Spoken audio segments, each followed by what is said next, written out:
सुरेखा किती गोड नाव. नावासारखीच सुरेख. लांबसडक काळेभोर केस, चाफेकळीसारखं नाक, एखादं चंचल हरणीसारखे टपोरे डोळे. रंग सावळाच, पण हसताना तिच्या गालावर पडणारी खळी आणि पांढरे शुभ्र मोत्यासारखे दात पाहिले की असं वाटायचं जणू काही स्वर्गातली अप्सराच्या भूतलावर अवतरली की काय. एकूणच तिचं सौंदर्य कोणालाही भुरळ पडेल असं तिच्या या एकूणच बाह्य रुपड्यावर मी भाळलो आणि आता वाटतंय पुरता फसलो. आमच्या लग्नाला दोघांच्या घरनं विरोध असला तरी आम्ही घरच्यांची समज काढून होकार मिळवला आणि लग्न केलंच. पण आज प्रचंड त्रास व मनस्ताप सहन करावा लागतो या सुरेखा अशा सुरेखामुळेच. कधी काळी वाटायचं सुरेखाचं नाव सुरेख नको तर मोहिनी हवं होतं. कारण असो असो आज सांगण्यासारखं काही उरलंच नाही. कारण तिच्यातली मोहिनी संपल्या वाटते आणि तिच्यात सुरेख असं काही आहे असं आज मुळीच वाटत नाही. तसं पाहिलं तर काल परवापर्यंत आमचं सर्व ठीकठाक सुरू होतं. मी संध्याकाळी ऑफिस सुटल्यानंतर तिला आवडतो म्हणून मोगऱ्याचा गजरा तिच्या लांबसडक काळ्याभोर वेणीत माळण्यासाठी आठवणीने बऱ्याचदा आणायचो. मी आणलेला तो सुगंधी गजरा माझ्या हातानं ती माळायला सांगायची. तरीही प्रत्येक वेळी गजऱ्याचा तो पुडा तिच्या हातात मी देत असे. तीही मोठ्या लाडीकपणे जवळ येऊन पुड्यातला गजरा काढून माझ्या हाती देत नाजूकच हसायची आणि त्यावेळी तिच्या गालावर पडणारी खळी हळूच मला खुणवायची. गालावरल्या त्या मोहक खळीला माझे ओठ अलगद स्पर्श करायचे अन मग मी वेणीत गजरा माळायचो. कधी कधी आवडली म्हणून एखादी साडी आणून दिली की बाईसाहेब खुश. मी घेतलेली साडी तिला हमखास आवडायची. माझी निवड तिला किती सुंदर असते मला नेहमी म्हणायची. कितीतरी गणपती बाप्पाच्या नाहीतर गुरुदत्तांच्या मंदिरात आम्ही जोडीने दर्शनात जाऊन येताना हमखास खरेदी करत असायचो. अशा आमच्या सुखी संसाराला दृष्ट लागली कोणाची ते सुरुवातीला कळलेच नाही. कारण गेल्या काही दिवसापासून माझ्या अन सुरेखाचे वरचे खटके उडत होते. ऑफिसमधून घरी आलो की मी आणलेला गजरा ती हातात घेऊन बाजूला ठेवत होती, नाहीतर स्वतःच्या हाताने माळत होती. तिचं खळखळून हसणंच नव्हे तर स्मितहास्य देखील दुर्लभ होत होतं. आणलेले साडी पाहून चेहऱ्यावरचे भाव बदलले होते. कुठे फिरायला जावं म्हटलं की पूर्वी 5च मिनिटात तयार करणारी ती सुरेखा आता नकार द्यायला शिकली होती. बोलायचं म्हटलं तर मोकळी बोलत नव्हती. आम्ही घरात इनमिन 2 जण पण दोन टोक बनलो होतो. माहेरी जाऊन ये म्हटलं तर त्यासाठीही तयार नव्हती. आणि अचानक एक दिवस मला शोध लागला तिच्या या विचित्र वागण्याचा. मी ऑफिसला गेलो म्हणजे तिची एक मैत्रीण घरी येत असे आणि माझ्या लाडक्या सौभाग्यवतीचे कान फुकत असे. मला वाटायला लागले कोठून तिची ती अवदसा मैत्रीण आली आणि आमच्या सुखी संसाराला नजर लावून गेली. आता म्हणे हिला तिच्यासारख्या जरतारी भरदार बेलबुट्टींची नक्षी असलेली पैठणी हवी पदरावर.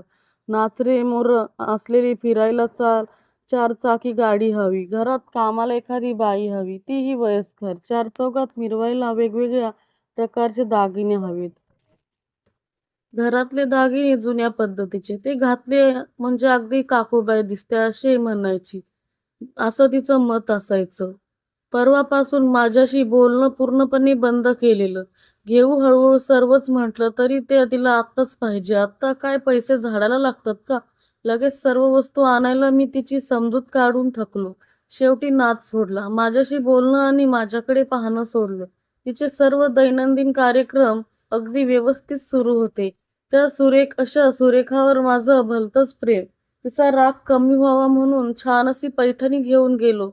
दारावरची बेल वाजवली. तिनं दरवाजा उघडलाच मी हातातली पिशवी नेहमीप्रमाणे तिच्याकडे दिली. यांत्रिकपणे तिने ती पिशवी घेतली व दूर फिरकावून दिली. ते पाहून माझाही संताप अनावर झाला अन त्या संतापातच तिला 2 मुस्काटात लगावून त्याचंही इतकं भांडवलं झालं की रात्री उपाशीच झोपावं लागलं. झोप कशी? रात्रभर विचार करून डोकं बधीर होण्याची वेळ आली. रात्रभर पंखा सुद्धा आवाज न करता फिरत होता. पण माझा मेंदू त्या पंख्यापेक्षा वेगाने फिरत होता. वेगवेगळ्या विचाराचं वादळ मनामध्ये घोंगवत होतं. घरच्यांचा विरोध पत्करून आपण हिच्याशी लग्न केलं, पण तिला आपली कदरच नाही. अशा बाईसोबत संसार करणं अवघड तर अशक्यच आहे. तिला अद्दल घडलीच पाहिजे. तिला धडा शिकवण्यासाठी आपण स्वतःला संपवलं पाहिजे असं वाटायला लागलं, जेणेकरून आपण गेल्यावर आपलं महत्त्व या बिंडोक बाईला समजेल आणि आयुष्यभर आपल्या आठवणीत झुरेल. खूप विचार करून निर्णय पक्का केला. स्वतः ब्रह्मदेवाने येऊन जरी समज काढली तरी आता निर्णय बदलणार नाही असा मनाशी ठाम निश्चय केला. आता तिच्या संतापाकडे, रागाकडे मुळीच लक्ष द्यायचे नाही हे ठरवलं. आजचा दिवस आपल्या मनाप्रमाणे जगण्याचा शेवटचा दिवस. उद्यापासून आपण या जगात असणार नाही. ज्यांना आज आपलं महत्त्व वाटत नाही, उद्या त्यांचं महत्त्व आपल्याला वाटणार नाही. आपलं महत्त्व आपलं नसणं, आपली उणीव क्षणोक्षणी सुरेखाला जाणवल्या वाचून राहणार नाही. याचा आसुरी आनंद त्या अवस्थेतही झाला आणि त्या आनंदात मनावरचं एक दडपण, मोठं ओझं हलकं झाल्यासारखं वाटलं. मोठ्या तुच्छतेने शेजारी झोपलेली तिच्याकडे पाहिलं आणि कूस वळवली. पाठीवर सरळ झोपून वेगाने गरगर फिरणाऱ्या त्या छतावरच्या पंख्याचे नाईट लॅम्पच्या अंधकुशा प्रकाशात निरीक्षण करता करता केव्हा डोळा लागला ते समजलंच नाही. सकाळी जाग आली ती किचनमधल्या भांड्यांच्या आवाजानं. डोळे किलकिले करून तिकडे बघितलं तर पार उडालोच. काल मोठ्या हौसेनं आणलेली आणि तेवढ्याच संतापाने तिने भिरकावलेली पैठणी तिच्या अंगावर खुलून दिसत होती. मी न सांगताही आज तिने ती पैठणी परिधान केली होती. या पैठणीत काय सुरेख दिसतेस असं सुरेखाला सांगावंसं वाटलं क्षणभर, पण एवढ्याने आपला आत्महत्येचा निर्णय डळमळीत होईल असं वाटल्याने मी काहीही न बोलता तसंच कॉटवर पडून राहिलो. मी जागा झालेला पाहून तीही आमच्या कॉटजवळ असलेल्या एकुलता एक गोदरेज कपाटाच्या आरशासमोर येऊन आपले ओले केस टॉवेलने कोरडे करत होती. केस झटकताना त्या लांबसडक काळ्याभोर केसात अडकून राहिलेलं पाणी माझ्या अंगावर उडत होतं. शेवटी मी कूस बदलली, पण ती सारखी माझ्या पुढे पुढे पुढे करत होती. पण मी मोठा मानी झाला. माझा आत्मसन्मान दुखावला गेला होता. मी तिच्याशी बोललो कसं कदाचित तिला वाटत असेल, बोलावं असं वाटत असेल. हवेत गारवा असतानाही आजकाल उकडते असं म्हणत मी आणलेल्या पैठणीचा पदर हलवून स्वतःशीच म्हणत होती. पण मी ऐकलंच नाही. असं दर्शवलं. बाथरूमला जाऊन पटकन आंघोळ आटोपली. माझ्या हाताने चहाही बनवला. अधूनमधून मी चहा बनवत असल्याने सुरेखाला विशेष काही जाणवलं नसणार. चहाचा वाफाळलेला कप घेऊन वरांड्यातल्या खुर्चीत येऊन बसलो. आज आत्महत्येच करायची असल्यानं ऑफिसला दांडीच मारायची होती. उद्या आपल्याला कोणत्याच प्रश्नाची उत्तरे द्यावी लागणार नाहीत, म्हणून रजेचा अर्जही पाठवायचा नव्हता. तसं पाहिलं तर ऐनवेळी आमच्या ऑफिसात रजा टाकण्याची प्रथाच नव्हती. आदल्या दिवशीच आम्हाला साहेबांकडून रजा मंजूर करून घ्यावी लागे आणि समजा ऐनवेळी दांडी पडलीच तर दुसऱ्या दिवशी साहेबांकडून सर्व सक्षम चांगलीच हजामत होईल. त्यामुळे दांडी मारण्याची हिंमत सहजासहजी कोणी करत नसे. त्यामुळे मी अर्ज न पाठवता किंवा रजा मंजूर न घेता दांडी मारल्याने ऑफिसात निरनिराळ्या चर्चाला उधाण येईल याचा विचार मनात आला. काही जण याची हिंमत वाढल्याचे म्हणतील, तर काही जण माझी नाहक हजामत होईल म्हणून की करतील. पण उद्या मी नसल्याचं जेव्हा त्यांना कळेल तेव्हा सारेच हळहळतील. माझ्यातील विचारा चांगला होता. माणसाचं महत्त्व नाहीतर तो जिवंत असेपर्यंत कोणाला वाटत नाही, पण एकदा का तो हे जग सोडून गेला तर सगळ्यांना काही काळापुरतं आपलं महत्त्व वाटतं. बराच वेळ मनाशी हे संवाद सुरू होते. शेवटी उठलो. कपाटातून एक कडक इस्त्री केलेला ड्रेस काढला. आरशात पाहिलं. तेल चोपटून मस्तपैकी केस विंचरले. माझा आवडता शर्ट मी आज घातला सहजच. बाकी इस्त्री करून ठेवलेल्या कपड्यांकडे लक्ष गेलं. उद्यापासून यांना वापरणारं कोणी नसणार म्हणून थोडंसं वाईट वाटलं. तसंच बाहेर पडलो. चालत राहिलो. अचानक लक्षात आलं की कपाटाच्या चाव्या माझ्या सोबतच राहिल्या. विनाकारण सुरेखाची गैरसोय नको म्हणून चाव्या देण्यासाठी पुन्हा घराकडे वळलो. घरच्या दरवाजाजवळ येऊन पोहोचल्याआधीच तिच्या हातच्या स्वयंपाकाच्या सुगंधानं माझं स्वागत केलं. माझ्या आवडीची मसाल्याची भरली वांगी तिनं बनवली होती. तिच्या हातचं तर खायचंच नव्हतं, पण त्या वांग्यांच्या भाजीचं खमंग वासाने तोंडाला पाणी सुटले होते. तिने जरी भाजी बनवली असली तरी वांगी माझ्याच पैशांनी मी स्वतः विकत आणली होती. आता मरताना आपण आपली भरली वांगी खाण्याची इच्छा अपूर्ण ठेवली तर आपला अतृप्त आत्मा याच घराभोवती घुटमळे व आपणास मुक्ती मिळणार नाही. हा विचार डोक्यात आला. आतापर्यंत हे आपणास कसं सुचलं नाही याचाही संताप आला. स्वयंपाकघरात जाऊन माझ्या हातानं वाढून घेतलं. भरल्या वांग्यावर मनसोक्त ताव मारला. शेवटच्या क्षणी आपल्यामुळे तिला त्रास नको म्हणून जेवणाचे ताट स्वतः धुवून जागेवर ठेवले. ती एका बाजूला बसून माझ्या सर्व हालचाली पेपर डोळ्यासमोर ठेवून न्याहाळत होती. हे सर्व प्रकार पाहून ती माझ्यावर हसते जाणवलं. त्यामुळे माझा संताप वाढत होता व आत्महत्येचा निर्णय क्षणाक्षणाला दृढ होत होतं. घराबाहेर पडलो. जवळच स्टेशन होतं. घड्याळात पाहिलं. दुपारचे 4 वाजले होते. नेहमीची गाडी येण्याची वेळ झाली होती. स्टेशनवर उडी टाकता येणार नाही म्हणून स्टेशनपासून लांब आलो. रुळाशेजारी पडलेल्या खडीवर बसलो. बराच वेळ थांबलो, पण अजून गाडी येत नव्हती. त्यामुळे मन अस्वस्थ झालं. गाडी आज लेट आहे का असं स्टेशनवर फोन करून विचारावं म्हणून खिशातकडे हात गेला, पण आज खिशात माझा मोबाईल नव्हता.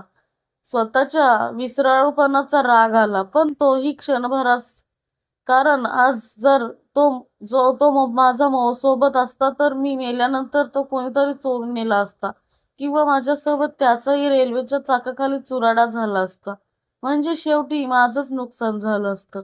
निदान तेवढं नुकसान होणार नाही म्हणून मोबाईल घरी विसरलो ते एका अर्थाने बरेच झाले असे वाटून समाधानाचा एक सुस्कारा सोडला आणि माझ्या विसराळूपणाचा राग ऐण्याऐवजी कौतुक वाटायला लागलं. बराच वेळ झाला. गाडी येत नव्हती. सूर्य माझ्यावरच परतीच्या प्रवासाला निघाला होता. पण त्याचा प्रवास तात्पुरता तर माझा कायमचा होता. हाताला चाळा म्हणून तेथे असलेला एक एक छोटा दगडाचा खडा नेम धरून रुळावर फेकू लागलो. पण तो खडा काही केल्या रुळावर पडेना. कधी तो रुळाच्या या बाजूला पडे तर कधी त्या बाजूला. आपल्याला आता योग्य निशाणा साधता येत नाही. हे तेव्हाच लक्षात आलं. मन एकाग्र करून पुन्हा तो खेळ खेळू लागलो.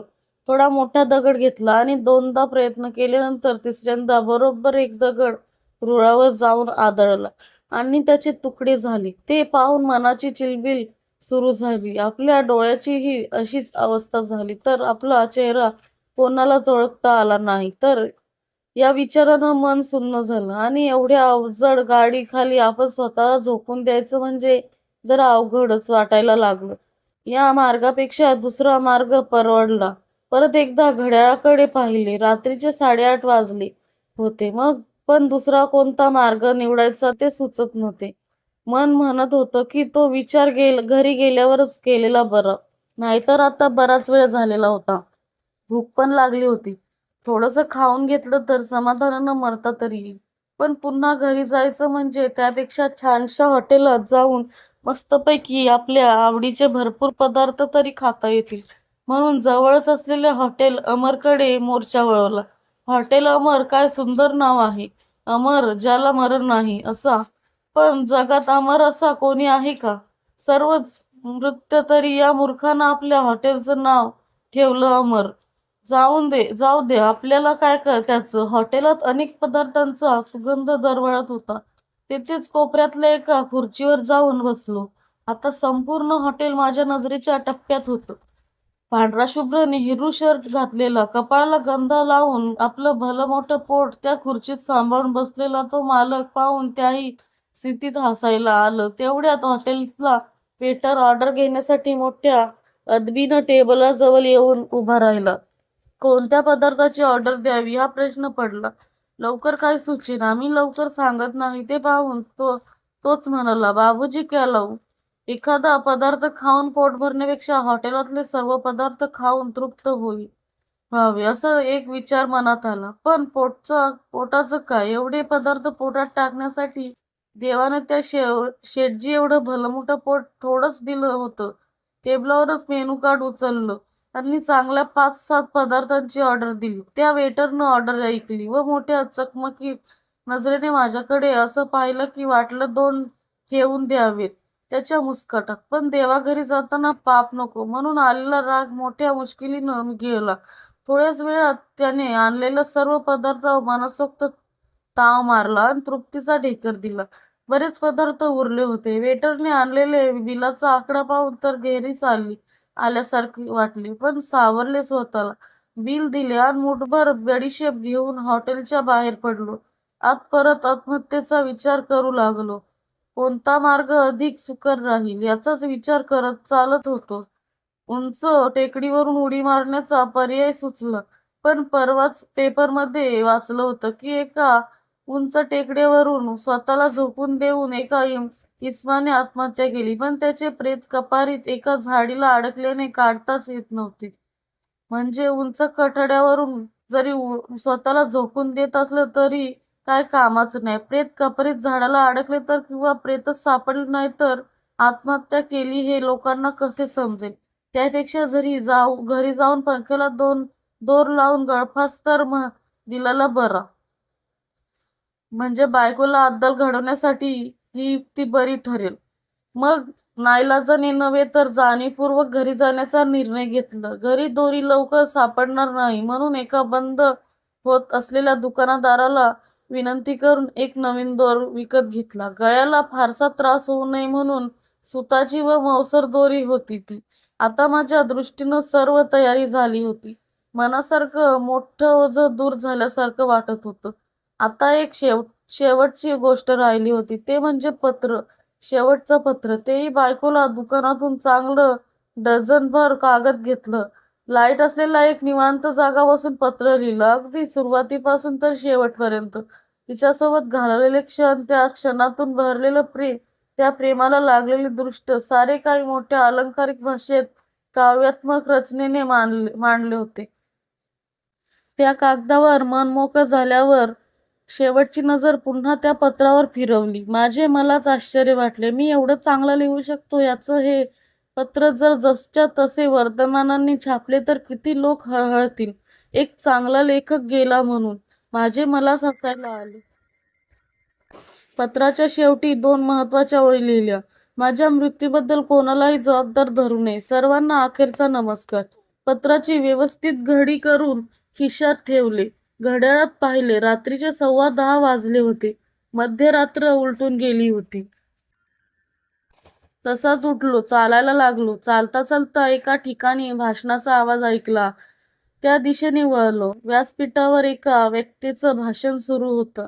फूल मग ते कुठलंही असो, उमलणं फुलणं आणि आपलं सुगंध दरवळत राहतो. हा त्याचा गुणधर्म. त्याचं आयुष्य तरी कितीसं, पण या अत्यंत क्षणभर मिळालेल्या या आयुष्याचा ते कसं उपयोग करून घेतं हे त्याच्याकडून शिकलं पाहिजे.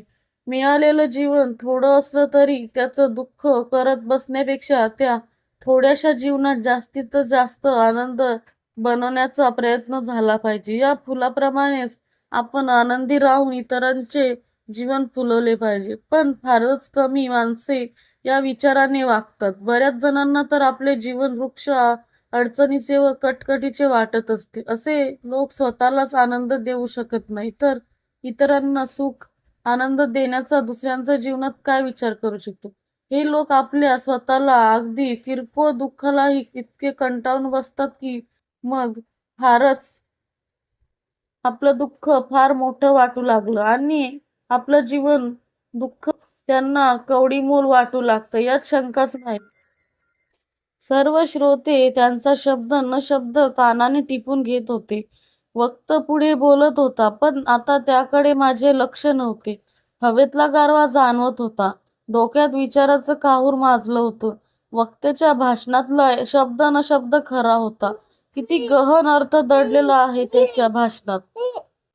मी विचार करत होतो. विचारांची दिशा भाषणामुळे बदलत होती. फुलाला मिळालेलं आयुष्य खरंच किती क्षणभंगुर. तरीही ते मिळालेल्या आयुष्याचा कसा उपभोग घेत आपण मात्र मिळालेलं चांगलं आयुष्य एका क्षुल्लक कारणासाठी वाया घालवतो आहे. ते सुद्धा आपल्याच माणसांना दुखवत. दुःखात टाकून एका अघोरी विचारानं सुरेखाच्या थोड्याशा अशा वागण्यानं आपलं स्वदुखावाला गेलं आणि केवढा मोठा विचार आपलं मन करायला लागलं. मिळालेलं सोन्यासारखं जीवन आपण असं मोतीमोल करायला निघालो. मन सुन्न झालं. पावलं नकळत घराकडे वळली. बरीच रात्र झाली होती.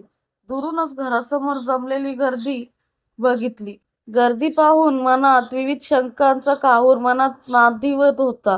आपण जो विचार करत होतो तोच विचार सुरेखाने तर केला नाही ना, अशा कुशंका मनात यायला लागल्या. कारण मी जसा माझ्या अहंकाराला कंटाळून बसलो होतो तशी सुरेखाही तिच्या अहंकाराला. मला सुरेखाचा चेहरा डोळ्यासमोर दिसू लागला. तिच्या माझ्यावरचं प्रेम आठवायला लागलं.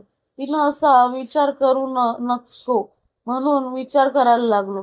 मी तिच्या जवळ पोचण्याआधीच माझं मन जाऊन पोहोचलं. हृदयाची स्पंदनं वाढली, डोळ्याच्या कडा ओलांडल्या, घशाला कोरड सुटली. रात्रीच्या थंड वातावरणातही कपाळावर घामाने गर्दी केली. पावलांचा वेग वाढला, अश्रू अनावर झाले. मधला रस्ता गळून पडला. सुरेखाचा निश्चय देह दिसू लागला. मनाचं आक्रंदन सुरू झालं. शर्टच्या बहानाच डोळ्यातून बाहेर पडणारे अश्रू पुसले. कंपाऊंडच्या आत पोहोचलो. शेजारपाजारी व मित्रमंडळी सर्वच जमा झालेले होते.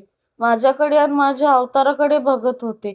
त्याच्या नजरेवरनं मी काय समजायचो ते समजलं. सुरेखाच्या मृत्यूला आपणच जबाबदार आहोत. आपल्यामुळेच तिच्यावर ही वेळ आली. आपण तिच्याशी फार दुष्टपणाने वागलो. मला आणि माझ्या त्रासाला कंटाळून तिने आपलं जीवन संपवलं. असा विचार तिनं कसा केला? मनात विचारांचे ढंग दाटून आले. डोळ्यातून पुन्हा अश्रूचा लोट आला. अंगातला त्राण संपला. मी तेथेच फटकळ मारून बसलो. काय होत आहे आणि आता काय करायचं समजत नव्हतं. तेवढ्यात माझ्या खांद्यावर कोणीतरी हात ठेवला. मी वर बघितले तर तो रमेश होता, माझ्या ऑफिसातला माझा जिवलग सहकारी. त्याला पाहून रडू कोसळलं. सार धुसर व्हायला लागलं. त्याने माझ्या डाव्या खांद्यावर ठेवलेल्या हातावर माझा उजवा हात ठेवत मी रडू लागले. तो माझ्या समोर आला. दोन्ही तळव्यावर किंडवा बसून उजवा खांदाही थोपटू लागला. तोपर्यंत बाजूला उभे असलेले सर्वजण माझ्याजवळ जमा झाले. एकाने माझ्या उजव्या दंडाला धरून मला उभे केले आणि कोणीतरी हात धरून घरात नेऊ लागले. मी जड अंतकरणाने एक एक पाऊल टाकत हळूवार घरात जाऊ लागलो. शेजारच्या स्त्रिया शेजारधर्म निभवायला घरी जमल्या होत्या. मला पाहून त्यांच्या चेहऱ्यावरचे भाव बदलत होते. तिरस्कार, हास्य, चीड, स्मित, आश्चर्य असे विविध भावनांचे मिश्रण ते चेहऱ्यावर मला दिसत होते. आणि आणि अचानक ते समोरच भिंतीला पाठ टेकून बसलेली दिसली. रडून रडून तिचे डोळे सुजले होते. मी आणलेल्या पैठणीच्या पदराने ती सारखी डोळे पुसत होती. अद्यापही तिचं माझ्याकडे लक्ष नव्हतं. पण शेजारत्या मंदा काकूंनी कुणाहून जेव्हा माझ्याकडे बोट दाखवलं तेव्हा मला पाहिल्याबरोबर धावतच माझ्याकडे आली. एखाद्या लहान लेकरासारखी लख्ख अंधारात एखादी वीज चमकावी आणि क्षणार्धात लुप्त व्हावी इतक्या वेगाने येत माझ्या बाहुपाशात स्थिरावली. आणि कुठे गेला होतास काही न सांगता? सकाळपासून एवढं विचारून हमसून हमसून रडायला लागली. मग मीही तिचं मस्तक छातीला टेकून रडू दिलं. तिला मनसोक्त तिच्या त्या लांबसडक काळ्याभोर केसात प्रेमानं हात फिरवत जमलेल्या गर्दीला विसरून तिचं माझ्यावरचं प्रेम पाहून सुखावत होतो. माझंच मन आतल्या आत आत्महत्येच्या विचारांचा निखारा मात्र तिनं पूर्णपणे विझवावा होता. आपल्या उष्ण श्वासात